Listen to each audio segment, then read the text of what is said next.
Pokemon is a franchise that I have a love-hate relationship with. On one hand, every Pokemon release for the last decade and a half has been plagued with issues and controversy that no other game franchise seems to be even close to rivaling. On the other hand, look at Smoliv.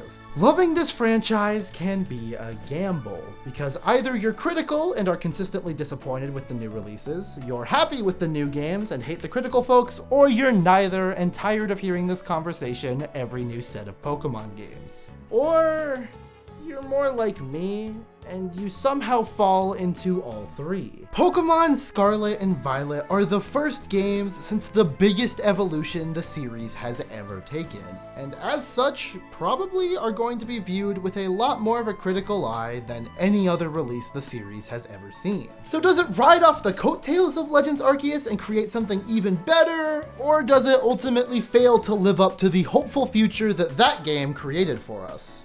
Well, let's talk about it.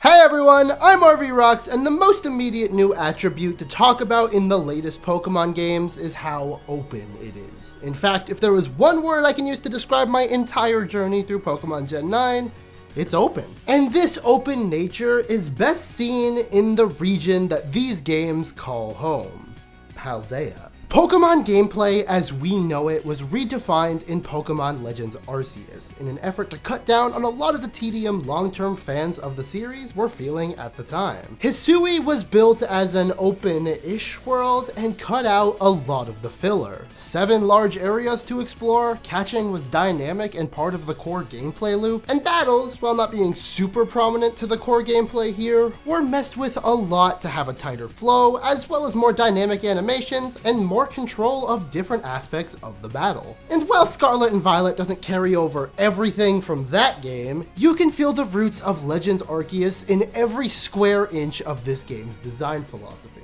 But I can't talk a word about this game's design without mentioning the game's headlining attraction, the open world, and all the changes that come with that. While Scarlet and Violet does not feature the same quicker battles and third-person shooter style catching, there are echoes of that gameplay felt here. You can still remotely throw out Pokemon from a distance, though you'll still have to catch them through battle. You can still angle the camera around during battles, albeit far less dynamically. And while material gathering is far less necessary, the game is very good at giving you an item around every corner to grab. And of course, the open world is a seamless integration of the Pokemon themselves, in a way that feels far more perfected than anything that came before it. Pokemon actually inhabiting the world still feels like a bit of a novelty, but it feels better realized here than anything else that's came before it. And that is shown best in how each game handles random encounters. Random encounters can be, and often are, a necessary evil in the JRPG format for keeping characters up to snuff. But how they integrate them can vastly change the feel of the final product. Pokemon Sword and Shield, while having multiple areas where Pokemon were visible, still had random encounters in tall grass, which is not my favorite. Legends Arceus didn't really have random encounters, but that was a very different game with how it handled encounters overall. So who knows whether those ideas would actually translate super well into this game. And Brilliant Diamond, Shining Pearl, we don't talk about those. So we get to the newest games, and how do they handle them? Well, in Pokemon Scarlet and Violet, random encounters are basically non-existent. Although, a lot of the time, the visual language of that game allows for these guys to be slightly camouflaged from players' view. Meaning that while there are no true random encounters, players still have to be on their toes because they can and will get snuck up on. Essentially creating the feel and benefits from random encounters while not actually having anything that is truly random affecting the player. And this is a particularly poignant example because Scarlet and Violet has a wealth of these smart choices that make the series feel like it's taking huge leaps. You now being able to access your boxes from anywhere. Pokemon dropping materials that you can use to make TMs. Making the box legendary an ally that is a core component of your adventure. All of these are things that really add to the cohesiveness of the game, as well as push the series forward. Aiding this, a lot of those small details that every Pokemon game has have been changed as well. Most notably for me is that they stopped using those same crunchy Game Boy Advance era sound effects that every Pokemon game has had. And they changed the Pokemon icons in the UI to be full frame artwork instead of pixel art, which, looking at it now, I think the pixel art has more personality, but yes, take steps forward, take risks and fail and learn. It gives me a strong sense of hope for the future, knowing that they are now fully willing to change up a lot of the long-standing conventions of this franchise. And of course, the longest standing tradition of this franchise is the monsters themselves, which I think are handled just as wonderfully as everything else I've talked about so far. First of all, look at them! I've said the same thing for Arceus that I will say here. There is no feeling quite as exciting as being a fan of this series and seeing all the Pokemon actually inhabit the world. I imagine at some point I will probably feel fatigued of this, but that day is not today. Because starting up Scarlet and just looking at all the different Pokemon right outside my door put the biggest, stupidest smile on my face. This game has its issues, and I will definitely get to them, but they know how to make the little things count. And this was definitely a highlight for me. The Pokemon that call the Paldea region home are some of the better ones of the newer generations, in my opinion. I was originally going to say that they are the best since Gen 7, but that would just mean that they're better than Gen 8. But I like Gen 8's Pokemon too, so I like them. A lot of people are very passionate about how the more monster-like designs of the early generations are better to them, but I happen to sit firmly in the camp of loving Pokemon that fall into the just a little guy line of design philosophy. They're just little guys, how can I not like them? Though my favorite of this region has to be Smoliv. Its peak just a little guy, as well as having a very simplistic theming of small olive.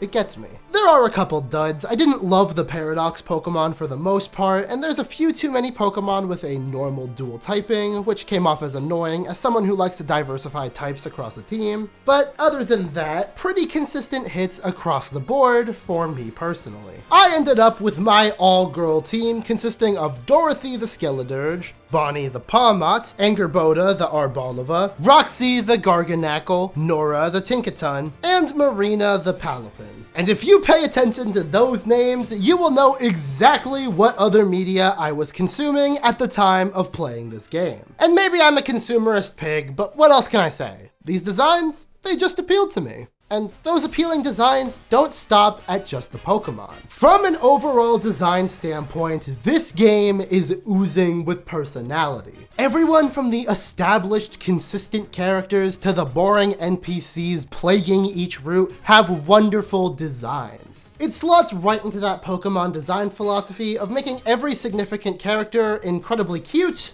or incredibly sexy. But let's be honest, folks, there's nothing sexier than the minds.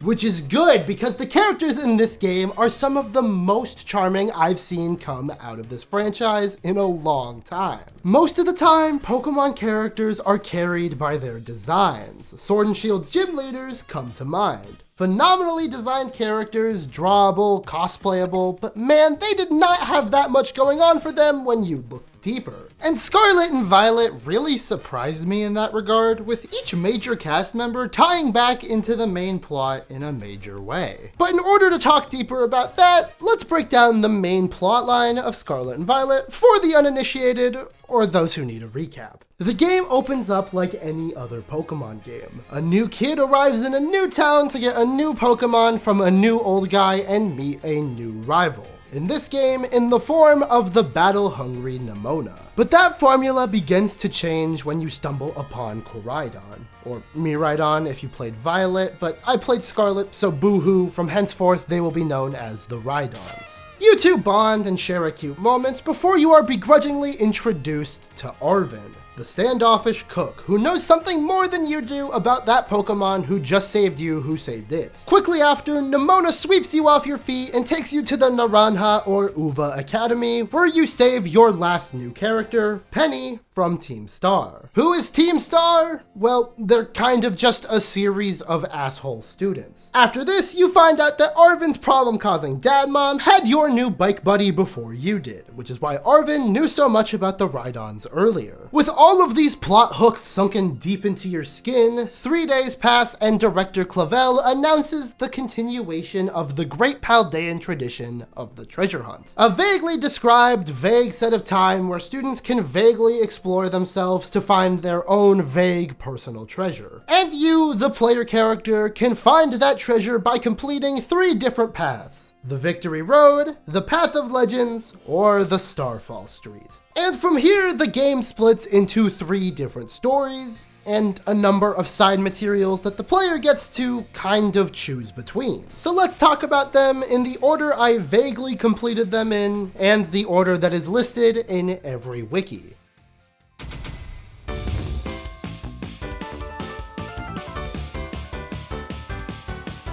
Victory Road, helmed by Nemona, is the standard Pokemon fare.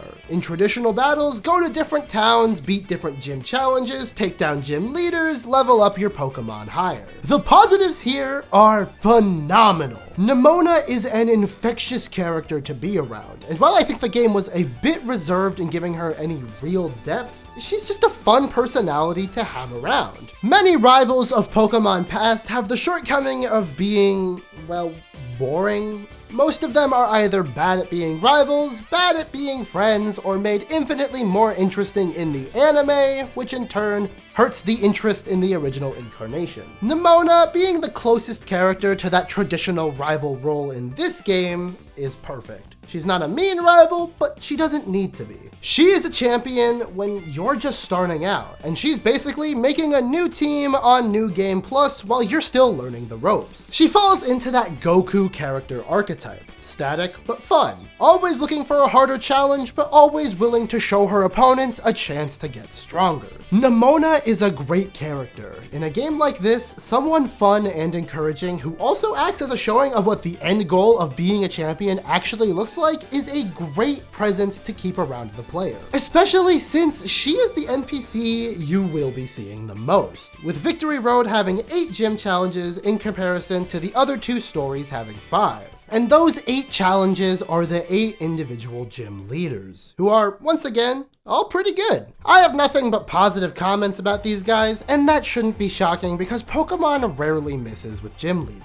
The main gimmick of this game, terastalizing or changing the Pokemon's type to a different type mid-battle, makes for some pretty fun gimmicky battles in the main story. Either through creating fun scenarios, like Arceus using a Sudowoodo as an actual grass type, putting a big smile on my face in the process, or to create an actual fear-inducing challenge, like Iono's No Weakness Miss Magius that swept my team 4 times. And as I was getting into earlier, these guys all actually have pretty distinct personalities, helped in part by the fact that the gyms in these games are a more personal affair than they've ever been. All of the gym leaders have lives outside the Pokemon business. It's never clearly stated this way, but it feels like the whole Victory Road thing is an extracurricular activity that only happens for a few weeks out of the year. And all of the gym leaders are more or less community volunteers doing this as a side gig. They have real jobs. Larry is a businessman, Katie is a chef, Tulip is a model. They do shit outside of Pokemon battles. It feels more realistic, and as such, makes me feel more engrossed in the world, giving me the feeling that the Victory Road Gauntlet is only but a fraction of the Pokemon experience. Helping that is the fact that all of the gyms are now built into the geography of their respective towns, with their typical before you fight the gym leader tasks often involving exploring said town. Instead of copy-paste arenas or copy-paste buildings with labyrinthian challenges inside,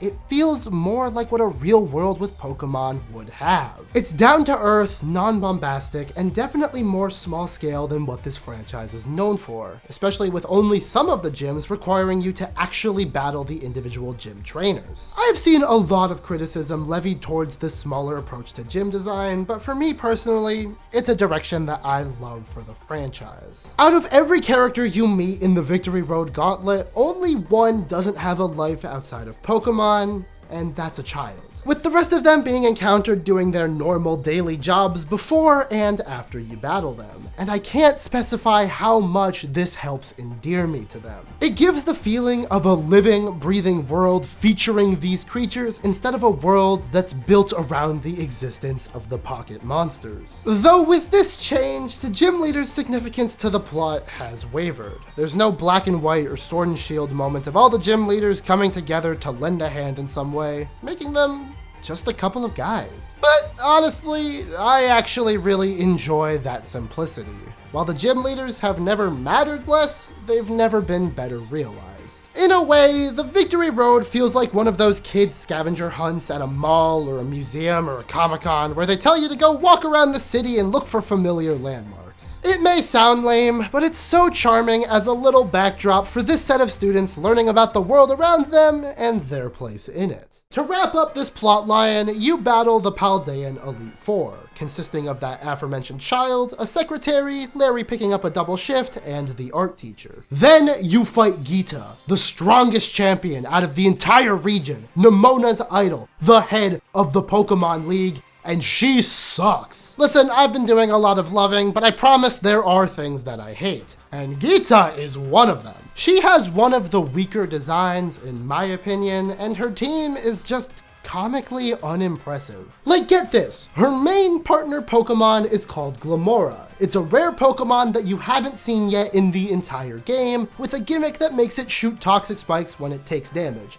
And yet, it is used last by La Primera herself. The wow factor in giving a champion a completely new Pokemon and having to work around this thing you have never seen before has all of the wind taken out of its sails when it's a Pokemon clearly used to set up being thrown out last. I get that this is how the format of these battles has been. The strong last Pokemon that gets terastallized. But come on! Nothing would be more perfect for the final boss than changing up the formula, especially for a character whose only personality trait that I can remember is that she physically cannot hold back in battles. Wouldn't it be perfectly reasonable to assume that this character would go all out from the start and hit you with the max power of her partner Pokemon, who's the strongest one, first? Coming out guns blazing. And even outside this battle, she just has no personality. I fully expected her to be a twist villain, and it would have been predictable, but I would argue better. Instead, you are given this character who feels evil, with a friendly, calm, yet kind of sinister demeanor, who is 100% who she says she is? That's lame. But if you are gonna do that, you could at least play up the parallels as well as shared goals and appearances between her and Nemona.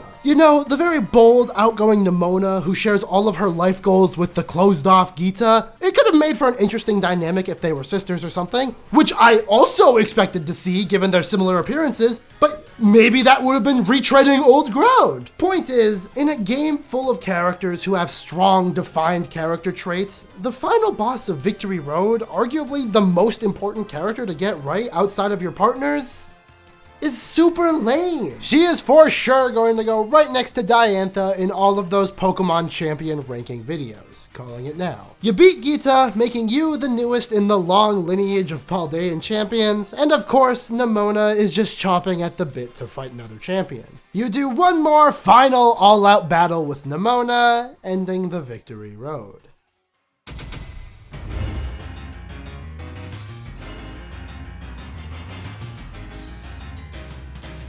Path of Legends, carried by Arven, leans into the more mystical side of Pokemon and has you doing raid battles to hunt down Titan Pokemon to get the legendary Herba Mystica.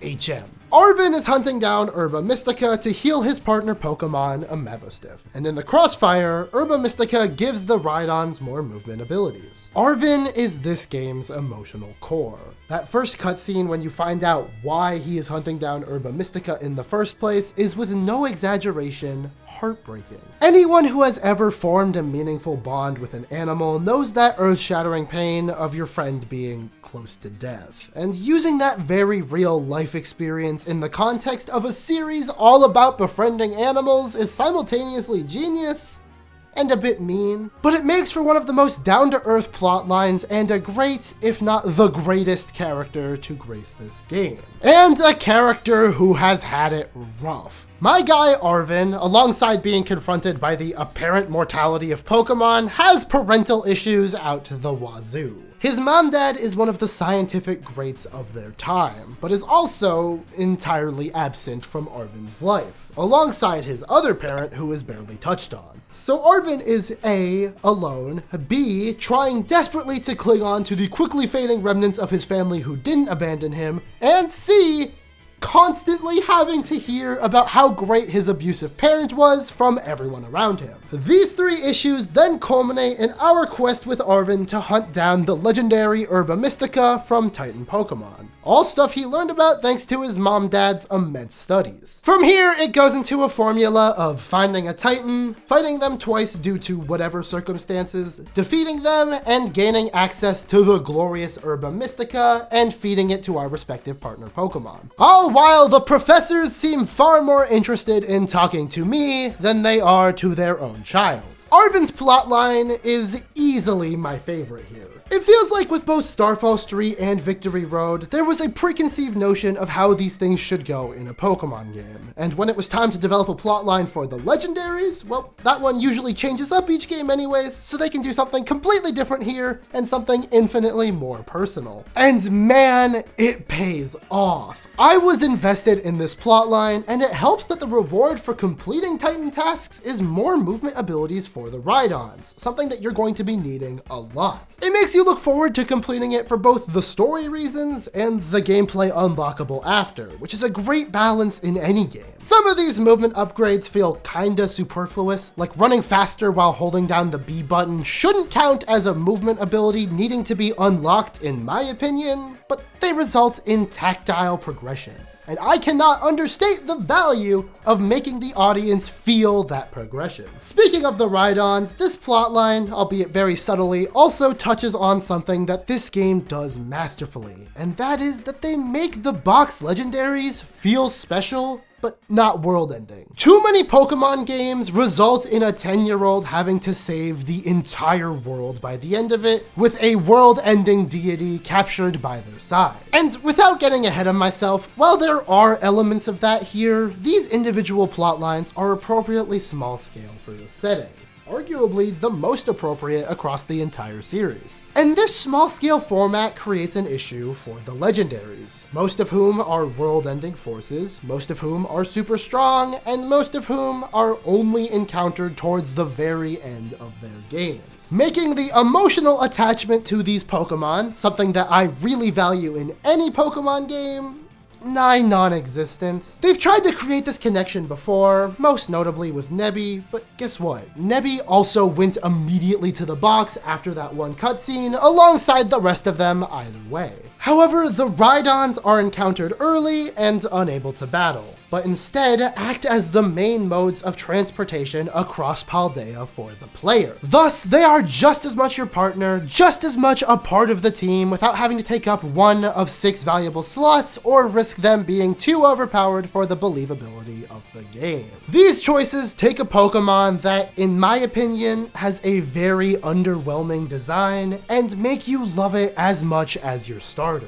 And let me tell ya, it is a breath of fresh air to actually care about the legendaries in this game. Once you defeat all 5 Titans and feed your Pokemon the 5 corresponding Herba Mystica sandwiches, the Raidons are powered up to the max and Arven's Mabostiff is in tip-top shape. And in one final check-in, the professor invites us into their laboratory. Only problem being that their lab is actually in Area 0, the giant ominous crater in the middle of the map that they almost fool you into thinking isn't an actual playable area. Arven and Mabostiff, both at the top of their game and fired up due to their shared familial love, decide to battle you in order to test and see if you're up to snuff to explore the mysterious Area 0. And if you are anything like me, he wiped the floor with you repeatedly.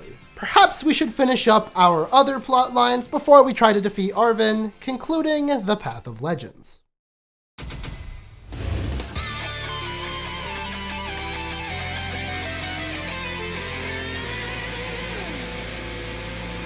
Starfall Street, headed by Penny, or I guess Clive, is where the typical Pokemon Evil Team plotline happens. Using the new Let's Go Quick Battle feature, take down different team bosses and in turn unlock portions of the map that were previously blocked off. This plotline kicks off when you get your phone hacked and are contacted by someone known only as Cassiopeia.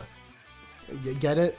A constellation and Team Star, Starfall, get it? They ask you to help take down Team Star for good. And since your only interaction with Team Star before this was them bullying a foreign exchange student, you go for it. Joining you for these adventures is fellow student Clive, which I love everything about this. Taking out the bosses of Team Star is typical Pokemon schlock. Find their base, take out their leader who uses a specific type, and afterwards get rewarded by Cassiopeia, who uses Penny as a subordinate. It's like more gym leaders, but unlike Pokemon games prior, before you battle the individual Team Star bosses, you are required to battle hordes of Pokemon in a new Gauntlet-style game mode in which you and 3 Pokemon dominate the field using the Let's Go battles. I haven't touched on Let's Go mode yet, and that's because despite the marketing, I wouldn't call this a new mode like the game seems to think it is. Let's Go mode is basically an enhanced version of the Pokemon following you thing from games past. Unlike Sword and Shield before it, the first Pokemon in your party doesn't just automatically follow behind you, but instead you have to deliberately throw them out and then they'll follow.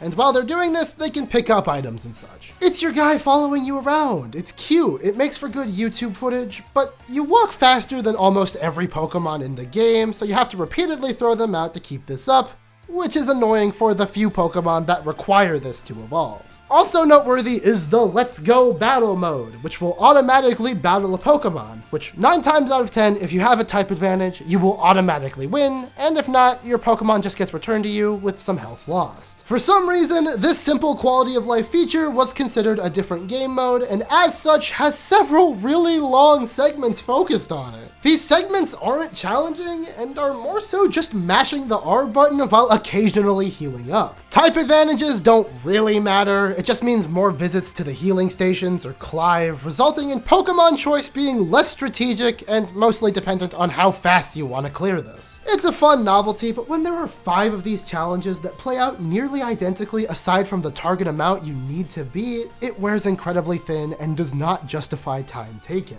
Team Star's bosses, though, they do justify the time taken. The battles with them were probably the most consistently challenging from my experience, and they have special Revavroom cars modded with different abilities and types that act as really interesting boss challenges. A far more interesting challenge than terrestrializing existing Pokemon, in my opinion. With a kick-ass boss theme and a far more hype-inducing battle setup than the gyms, it was hard not to like these encounters. And that's not even taking into account the actual characters you have to fight. We have already gone over fantastic designs and fantastic characterizations present in other places in the game, so it shouldn't surprise you to find out that these guys are pretty good as well. My personal favorite being Airy. The individual Team Star bosses, while being characterized less as individuals and more as just the group leading Team Star, like a Delightful Children from Wonderful Lane kind of scenario, have a pretty good story going for them. Basically being a bunch of bullied, misfit students who, under the supervision of someone known only as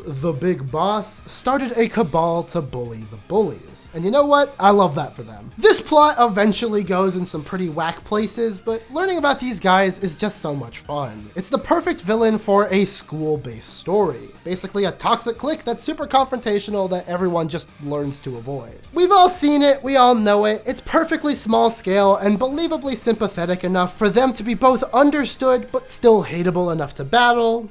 That is, until you get the full story. Bit by bit, when you defeat the bosses of Team Star, you receive nuggets of backstory. How they got the costumes, why they're doing certain things, yada yada. And when you finally beat all of them, you get the full backstory. You learn that Team Star aren't actually bullies. They still teamed up against their bullies back in the day, but their bullies ran and didn't fight back, leaving Team Star to just look like a bunch of assholes. And because this made Team Star look like the worst people ever, the entire teaching staff quit the school and any records of Team Star getting bullied were thrown out alongside them. And that's why the formation of Team Star was such a mystery to be solved. I did not like this plot development. Like, I was cool when it was more of the dubious conversation of whether or not standing up to your abusers makes you just as bad as them. I love that shit, especially in a scholastic setting. All of this could have made for a cool lesson to teach their target audience. Something about trusting the right people and making sure to go about things the right ways. But instead, it just reinforces the far more realistic lesson that when you get bullied, the entire teaching staff won't intervene, and when you stand up for yourself, the entire teaching staff fail to explain anything, and you will look infinitely worse than your bullies. I guess it makes them more sympathetic, but I was already plenty sympathetic to their plight. This just absolves everyone of any actual wrongdoing, but Team Star is still bullying people. They're framed as victims of circumstance, but they still have a bullying ring at the end of the day. That's how you first meet them. You find Penny being picked on by them. You can't have it both ways. Either they're sympathetic and you feel for them, or they let the power get to their heads and you get it, but they still have to change. You can't have both. It just makes it more convoluted and frankly, more stupid. If they hadn't kept me so invested through Nemona and Arven's plotlines, this wouldn't nearly stick out as much, but they did, and this sucks. But anyways, you defeated all the bosses, so what's next? Well, then it's revealed that Cassiopeia is actually one and the same with the big boss of Team Star. Then it's revealed that Cassiopeia was actually your buddy who was helping you out the entire time, Clive. Then it's revealed that Clive is actually Director Clavel. Then it's revealed that Clavel is not actually Cassiopeia, he was just testing you to make sure if you're strong enough. Then it's revealed that Cassiopeia was actually your buddy who was helping you out the entire time, Penny. I don't like Penny. I enjoy her narrative function, her place as the Velma-style smart asshole in this quartet of friends we made, and her being the one who rallied Team Star together is an interesting idea. But she doesn't really have the same level of personality that the other two friends have. She's just the smart one. Nemona is a battle-hungry level 150 boss with her level 1 crook. Arven is a jaded teenager clinging on to whatever remains of family he has. And Penny is a nerd who got bullied. I mean, shout out to all my bullied nerds in the audience, but isn't that predictable? She has glasses and blue hair and pronouns. Of course a character that looks like this is the victim of bullying. It would be one thing if she had an amazing demeanor shift when you discovered she was the big boss, becoming more cunning, but no, she's still just the smart one. And it's not even like it's a surprise when you find out that she's the big boss. Like, it could have been a cool plot twist, but instead she spends every post-boss conversation with vague wallowing. Like, oh, here, Cassiopeia sent you groceries. I miss my friends. And it's like, damn, I miss your friends too. You suck. Everything about Penny leads to questions. Questions that I immediately piss myself off by answering. Like, why does she use evolutions? Why is she Eevee themed? I get that Eevee is one of the most popular Pokemon and basically the second mascot of the series, but like, I thought we were past the days of Leon and his unbeatable Charizard. Every other trainer in your traveling party has a signature Pokemon that is unique to Paldea. Why does Penny use Eevees? The only way I can think of to make this work, and how it probably should have worked, is if they introduced a new evolution this generation, and that was her partner Pokemon, justifying the Eevee team, but no. And this theming feels even more weird, because there's a max of 6 Pokemon a team, and more than 6 evolutions. So the ones they chose might as well have been random, as long as they're all Eevees, I guess. It feels like so much of Pokemon Gen 9 has been addressing criticisms like this one, the over-reliance on Gen 1 Pokemon. And it was doing it great, until Penny, which isn't really a big deal, but like, why? It feels so half-assed, especially when there was a far better gimmick for her team sitting right there. Why doesn't she have 6 Pokemon who reach their final forms through friendship? Just like how Team Star evolved into their current state through their undying friendship. It makes too much sense. You want my take? Levani, Lucario, Frosmoth because she's from Galar, keep Sylveon, Swoobat, and her partner Pokemon could be a Palmot. Which, while Palmot doesn't evolve from friendship, rather walking in Let's Go mode, I would argue that it is close enough, especially because both require some serious dedication from the player. And her plotline also featured Let's Go battles pretty heavily. Palmot is also a Pokemon unique to Paldea, and one that resembles Pikachu. It makes perfect sense with Penny's design indicating that she's a fan of the classics. I'm sure we could have given a different Pokemon to fill out Nemona's team. But whatever. You battle her, you defeat her, she comes out as the big boss to her friends, Clavel helps them with their school-related issues, and all's well that ends well, finishing off the Starfall Street. Hasta la vista.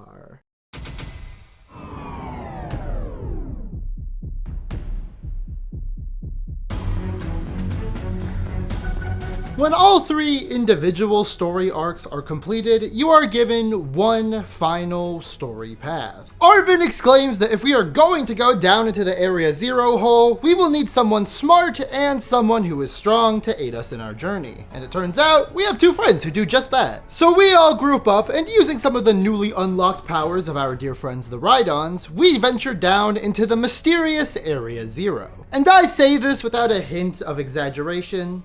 Area 0 and The Way Home really makes this game. Something that I have been very vocal about, both in this review as well as my earlier reviews of Legends Arceus and New Snap, is the importance of making the Pokemon world feel like a living, breathing one. And while in the past, that feeling has mostly been achieved through the actions of our Pokemon, this time around, it is maintained through the interactions of our main cast. The 3 best friends we have made throughout our journey are now talking to each other, about themselves. They're exploring with us. It's so amazingly fun, yet kind of tragic that this fun bit of character exploration is only saved for the last bit at the very end. It makes me want a game that is like this throughout the entire experience. Final Fantasy 15, but for Pokemon. I loved every second down here. Helping that, of course, was the natural ambiance of the place. It's the most visually engaging set piece we have in the entire game, with great music, great lore implications, and a great climactic end to our journey. The actual gameplay here is still just cookie-cutter Pokemon, but it is cookie-cutter Pokemon surrounded in the most wonderful vibes you could ask for. You basically go from station to station, reading journal entries left behind by the professor and shutting off their machines as you venture deeper and deeper into Area 0. Except there's a whole bunch of fun twists. New Pokemon that you haven't seen before, prehistoric and future versions of Pokemon you have seen before, and a whole feast of enjoyment for your inner childlike wonder. Eventually you find the long-lost research lab of Professor Insert Your Version Here, and a mysterious second Raidon, one far more buffed up than yours, strikes the fear of God into your party and enters the lab. Following this, a series of ambushes from the Paradox Pokémon occur, with all of your partners swearing to hold them off as you and your Raidon head inside to confront whatever issues we may face.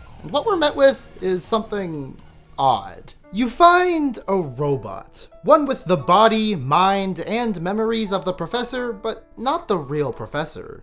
They died to that very same Raidon who you followed in here. It turns out that the professor made a time machine and brought over several Pokemon from the past/future to current day, including our best friend, the Raidons. In fact, they brought over 2 of them. Both beasts out of time, unsure of what to do, one responding in violence, the other in shyness, and a professor who ignorantly thought they could control them. And when that failed, the professor sacrificed themselves for your Raidon. Unable to let the creatures fight senselessly, they jumped into the middle, resulting in their death. This means that you have been communicating with just a robot version of the professor this whole time. A version of the professor powered purely by the crystals in Area 0, meaning they could never leave their station, which is why they never came back for Arven. The AI professor invites you down deeper to the lowest station of the lab with one simple request: destroy the time machine,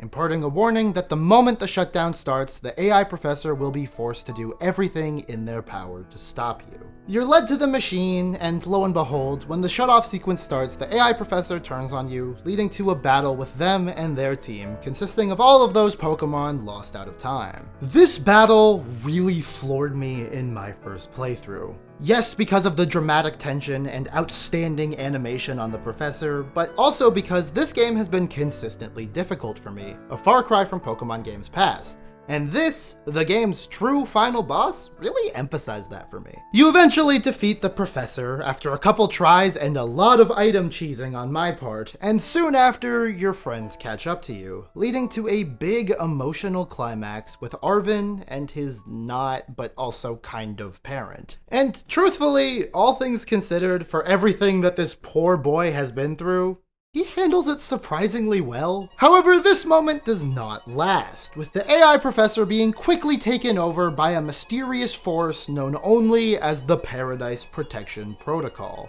A protocol that only allows Pokeballs owned by the professor to open. The AI sends out that same violent Raidon from earlier, and without your partners by your side, all hope seems lost. You and all of your friends that you led down here are going to die to the same senseless violence that killed Arven's parents. Until you remember that you also have a Pokeball that was once owned by the professor. This game is so fucking good! Your buddy takes on a new form to rival their brother across from them, and you and your Raidon fight the other Raidon in hands down the best fight in the game. Your buddies all chiming in as stuff gets dicey. This is the best scene in the entire game, and possibly one of the best set pieces in all of Pokemon. Beating the Raidon, the AI professor comes to for a quick message of love for our party. Only for them to come to the conclusion that the only way they can turn this machine off is if they themselves are gone, deciding to transport themselves into the past, leaving Arven down 3 parents and my jaw on the floor. Our party heads out of Area 0, deciding to take the scenic route back, and Arven, despite likely being traumatized as hell, is happy to have a new family to continue his life with. Because as it turns out, the treasure that all 4 of us were looking for this entire time was friendship all along, ending the way home and thus the game. Played out by the sultry vocals of one Ed Sheeran. You see tonight. I know that this was a meme when the game first came out, Ed Sheeran doing the credit vocals, but I actually really like this song, so good on ya, Pokemon Company. With the ending of The Way Home, that about wraps up the major plot threads of Pokemon Scarlet and Violet, but as with most Pokemon games, there are some lingering plot threads for you to tackle after you finish the game. Namely, one I completely skipped over in both my original playthrough and in this review so far. You can go to your different classes in Naranhuva Academy.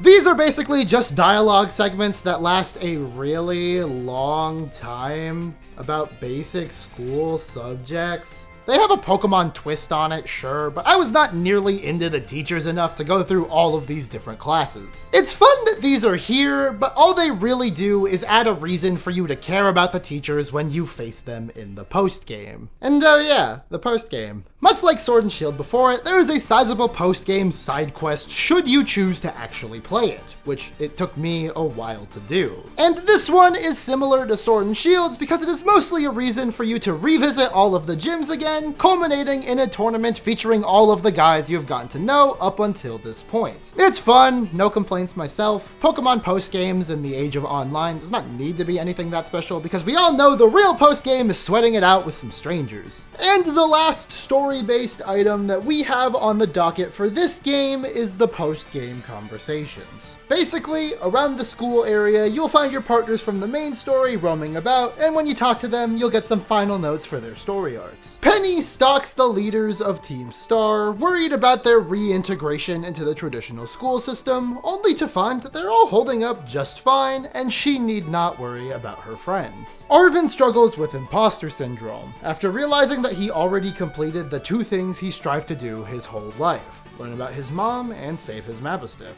culminating in him deciding to pave his own path and become a chef. And Nemona, predictably, still wants to battle everyone in sight, but she opens up to you about how battling always came easy to her, so she sometimes struggles to understand that battling isn't something that everyone knows how to or even wants to do, and because of this plotline, she is easily the most relatable character here, and my favorite. Each character gets 4 cutscenes consisting of mostly dialogue, and by watching all of them, you unlock the ability to visit their individual dorm rooms, each one filled with their cute character-specific details. I particularly am a fan of how Penny's room is really messy aside from her gamer corner. It's realistic. I like that about her. I like that these are here. They're short, wrap up a couple lingering questions about our party, and end their stories in a satisfying enough way where they are both good stopping points points, as well as open-ended enough that we could possibly revisit these guys sometime in the future. You can also talk to various members of the faculty if you do the classes associated with them. I only did the full set of classes for Saguaro because look at him. But I have to assume that all of these are mostly the same. Cute little character moments for characters who don't really get all that much time to become fully realized personalities. These all fall into the camp of completely harmless, although it does make me wish that the school was just a little bit better realized. It could be really interesting to have a Persona 5 style day-night mechanic where you have to go to classes and interact with people there and then do the Pokemon stuff instead of just having the school tacked on. It's weird because the entire premise of this game is built around that school environment, but you're never really properly incentivized to do anything at the school until you're already in the post-game, and at that point, I already had one foot out the door for my time with Pokemon Scarlet. And watching through all of these post-game dialogue sequences really makes you appreciate the work that went into designing this school, even though in the base game, there's basically nothing going on there. It makes you really appreciate the landscape of the school if you could just explore it properly, but you can't, so it's just kinda there. And that concludes my talk of the story. Overall, I think you can tell that I really liked it. I have come to dread the whole 10-year-old needs to save the world plotline recycled in so many Pokemon games, and while they kind of do that here, it's not nearly as prevalent, and even with that issue, the rest of the game is so laughably low stakes that you can ignore the world suddenly stumbling into your aid. I do kind of wish that the characters from each plotline crossed paths a little more, because as it stands, it feels like you're the only reason that these guys are ever interacting with each other, though that is something that can be addressed over time. I am personally very much looking forward to these guys' inevitable appearances in the anime, or a Scarlet Violet 2, or Pokemon Master Sex, or hell, maybe they'll even show up in the DLC. I love this story, I love these characters, I love how your buddies are actually the same age as you in this one, and I love how the 3 plot structure kind of allows for this game to have an open world. Kind of. This is probably my biggest gripe with the game, and it comes down to what most would consider a nitpick, funny how that be, and it's the lack of proper power scaling for different encounters. Everywhere has a set level, no matter what level the player's Pokemon are, which creates a lot of problems. Like, looking here, when the game first opens up, it looks like starting in this main town, the game is guiding you to go either left or right, then do a circle of the map from there. But there are areas that are not built for that. In fact, the ideal solution is for you to go here, then here, then here, and continue from there in a pattern that feels just as random. So if you want to do one plotline at a time, you can't. If you want to just explore, you can't. Or you know what, you can, but you probably just shouldn't because you'd have to grind insane amounts to be able to do anything. This, alongside Team Star and certain areas being unreachable if you don't do their challenges, is shockingly limiting for a game boasting about how open it is. It's like, it doesn't really matter. Just follow a guide, here's a quick one on screen, but it's such a baffling design choice on the part of Game Freak. It's one of those things that makes you acutely aware of how behind the times they actually are on the grand scale. And on that note, the game just doesn't work sometimes. I saved this bit for towards the end, because we all hate the technical issues with this game. It's impossible to not talk about them in a review, but everyone already knows about them and has more or less made their peace with the topic. Not helping matters is the fact that the game is butt ugly as well. Like, yeah, Arceus looked bad, but it at least had a consistent visual identity that was effective in invoking a mood and sometimes looked pretty cool. And also, from my experience, had no prominent outstanding bugs or glitches. Scarlet has far less consistent visuals, and this isn't meant to retroactively praise Arceus' graphics, those were still bad, but somehow Gen 9 comes off as looking worse to me. And I'm not sure if they are objectively worse or just feel worse because it's like the 4th Pokemon game in a row to just really not feel at home alongside other large-scale Switch RPG projects. Game Freak does not know how to develop for the Nintendo Switch. The Switch is old hardware and was considered outdated even when it was new. The good Switch games are starting to look bad, and the bad-looking Switch games are made by the good developers. Nintendo graphics discourse is a hell I would not wish upon the bitterest of my enemies. Yes, the games look bad, and yes, they are a technical mess. No one will deny you that criticism, and if they do, they are either far less literate in hardware terminology than you or I, or they are just ignorant. Either way, it's become clear to me, and likely the entire gaming world, that one of three different things is happening here. Either Game Freak doesn't know how to create modern games, Game Freak intentionally develops them rushed purely for money, or the yearly release schedule and likely overworking of the development staff that comes with is wearing down the team, causing the final product to come out worse. And given that Arceus and Brilliant Diamond Shining Pearl, while not being the most aesthetically pleasing games, are definitely not broken to this tier, I am willing to lean towards the latter. Think to something like the Marvel Cinematic Universe. As post-production studios get pumped with more and more work to do, the final product begins to come out looking worse and worse at an attempt to meet deadlines.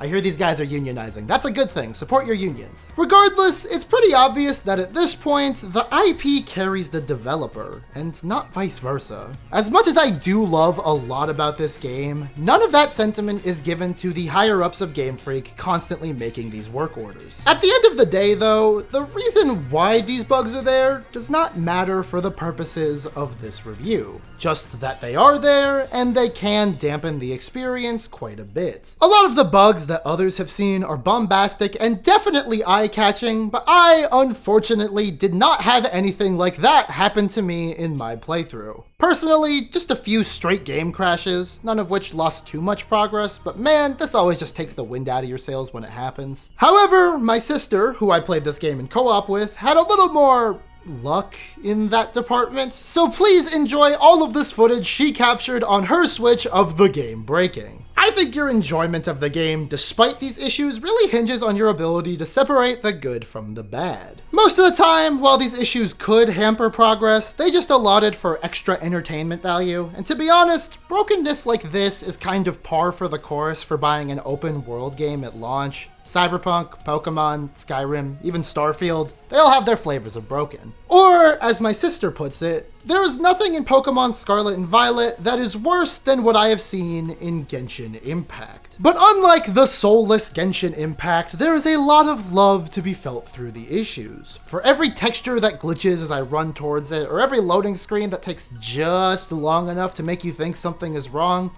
there are small details that make you acutely aware of that caring human element. Stuff like your camera and character automatically reorienting towards a newly set waypoint on the map, or being able to watch all of your Pokemon kick around a ball while you're camping, remind you that people who care do work on these games. I find that in Pokemon Scarlet and Violet, those small bits of care outweigh the larger sweeps of negligence that I myself have personally seen in the game. And I think negligence is a perfect word to describe my feelings towards this. It's frustrating because it seems so basic. No other release with sales this strong looks like this. It's just negligent. Yeah, it doesn't need to look good. They're probably thinking to themselves, it's Pokemon, we got the battling, it'll sell just fine. And guess what? It did, and they were right. I could talk about this all day, so you know what? Let's pivot the conversation a little bit and talk about something else that pissed me off. The customization. Customization of your trainer in Pokemon games is always hit or miss, but something that I've come to value in my time with the games. But my issues with the customization in this game come in with the lack of body variety, both clothing-wise and general shape-wise. AKA, you're forced to be a small child in these doofy-ass school uniforms. And that's a problem because basically every NPC you see in the school or labeled as a student feels like they were made in one core character creator.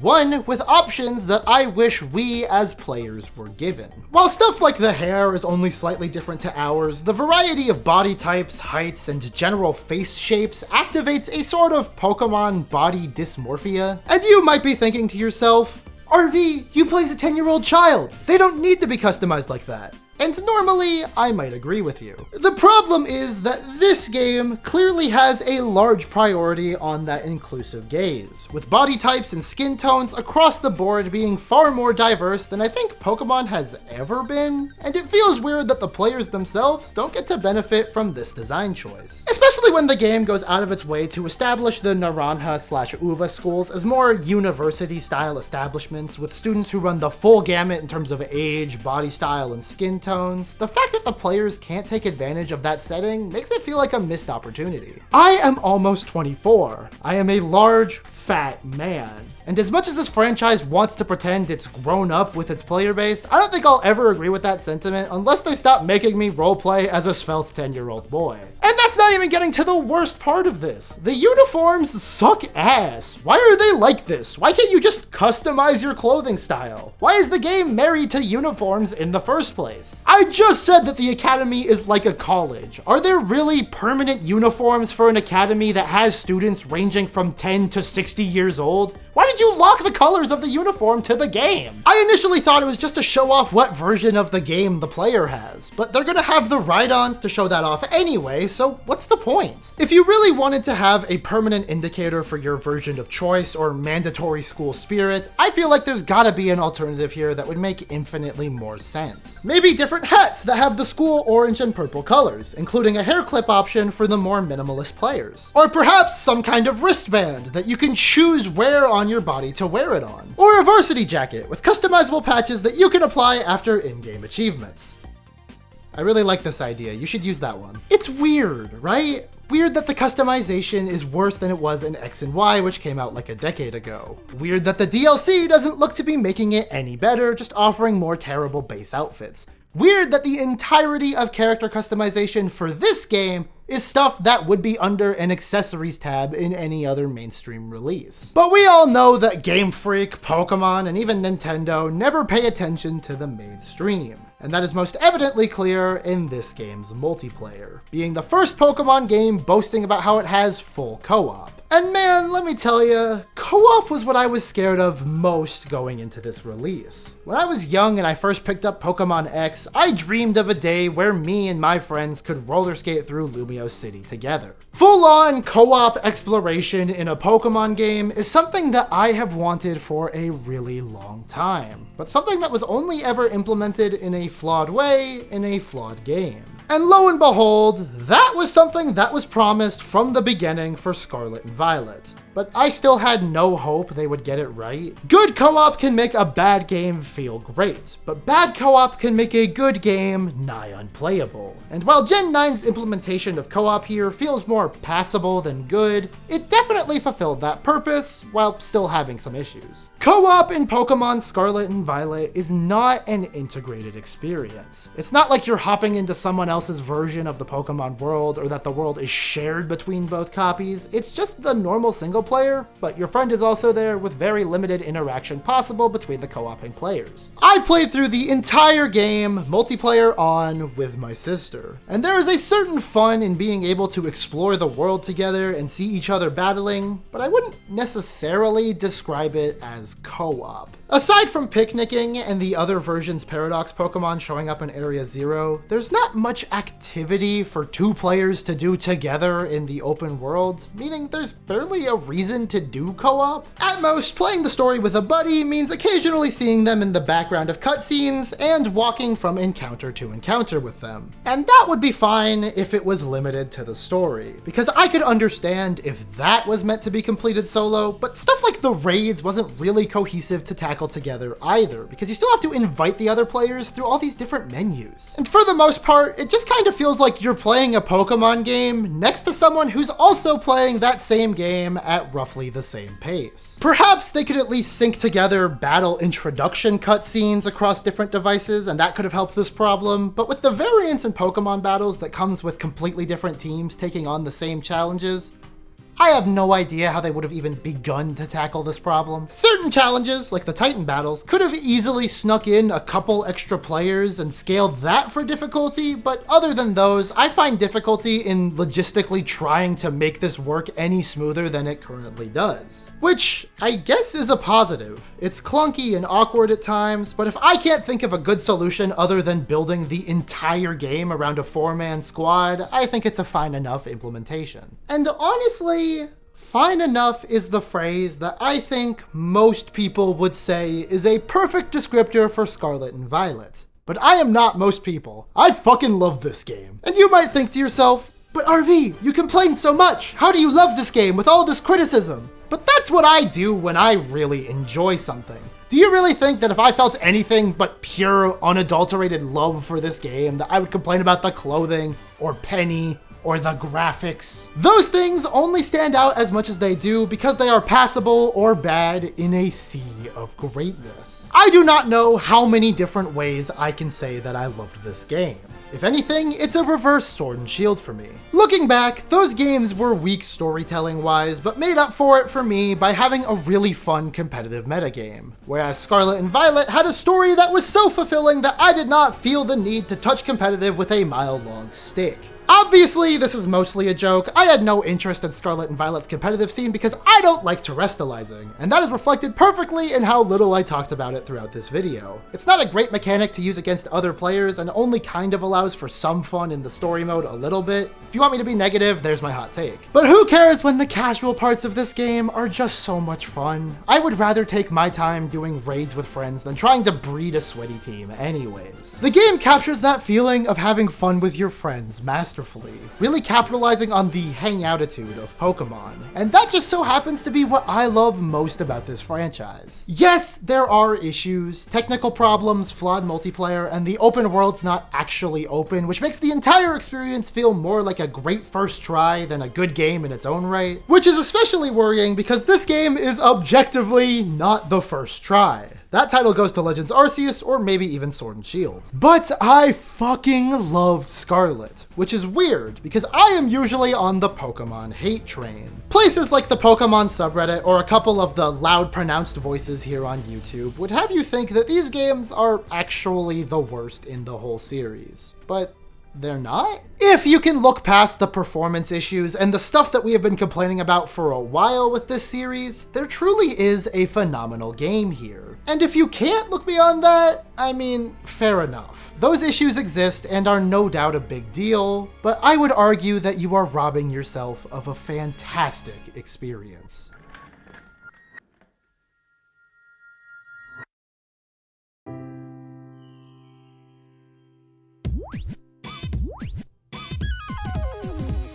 And if you think that my videos are a fantastic experience, then why don't you subscribe to RVRocks and ring the bell, like this video, and comment your thoughts on Pokemon Scarlet and Violet. I'm trying something different with this one. Long form, new chair. There'll probably be a bunch of videos out with this new chair by the time this one gets released. I've been working on this one for a while. My bad. Let me know your thoughts on it. I am always trying to improve and hear whatever you have to say. So please hit me with your thoughts either in the comments below or on my other social media at RVRocks Official on basically everything. But before you do any of that, I have been RVRocks and thank you so much for watching.